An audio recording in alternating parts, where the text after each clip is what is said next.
introduction, and let's have a sound check, and hopefully you all can hear me appropriately today.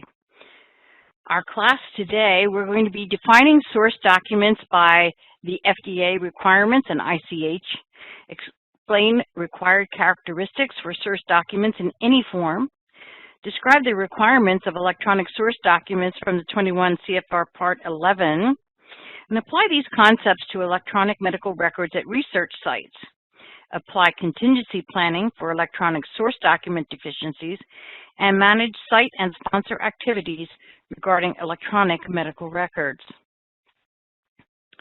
So at this point in time, let's take a look at your experiences and what are some of the challenges that you faced with the use of electronic records at the sites.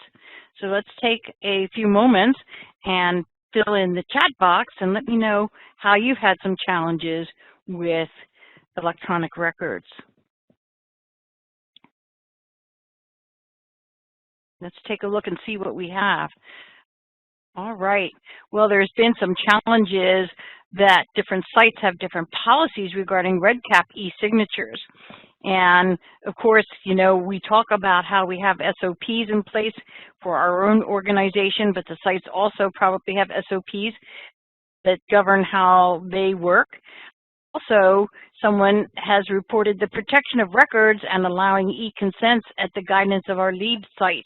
So there are some issues there with the electronic records and letting you take a look at records that are there available for you.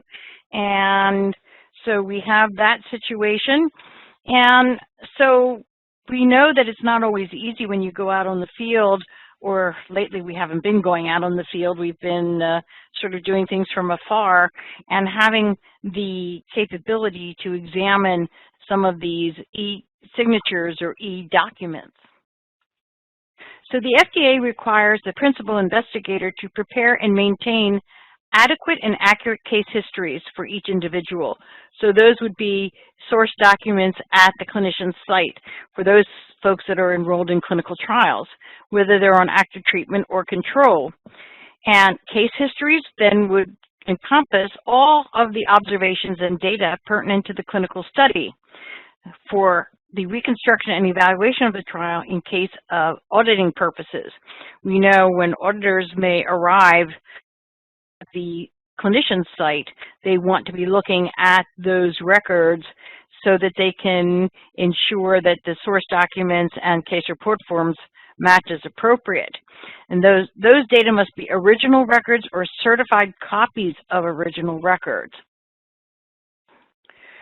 So the FDA, and I know you have all seen this as far as good documentation practices, but the following attributes for assessing quality and integrity of the data during inspection or review of that data, and that is that ALCOA acronym, and it stands for attributable, meaning that it's identified with a specific subject and a recorder, that it's legible, it's contemporaneous, meaning that the data recorded at the time that they are generated, the original, accurate, and complete.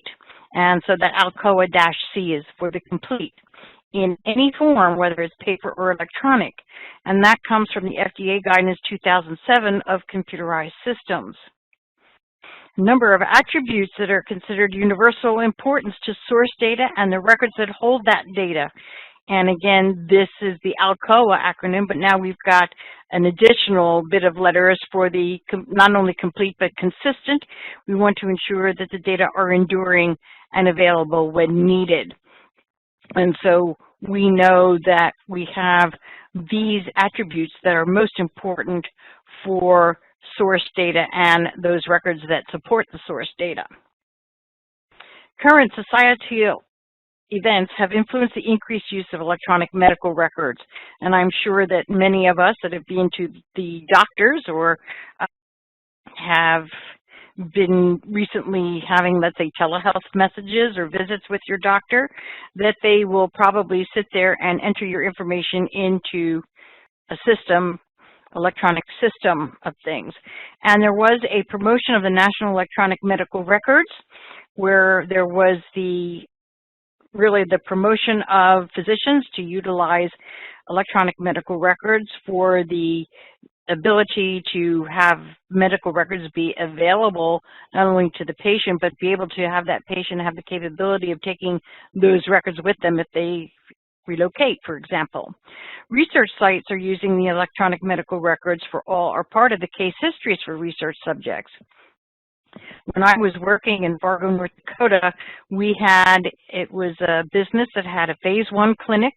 They also had specialty research for prolonged QT interval studies for pharmas that were going to do their submission to FDA. And along with, let's say, the phase 1 capabilities or other clinic capabilities, we also had then what we called the back-end services, which were data management, medical writing, etc. And that particular institution invented a medical records, only they called it Study Monitor.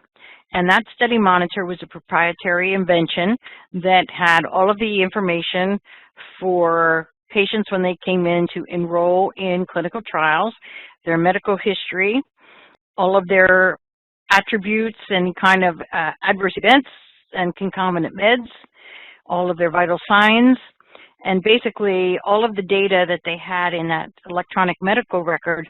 There were some components that were able to be exported directly into electronic data capture, EDC, or the ECRF.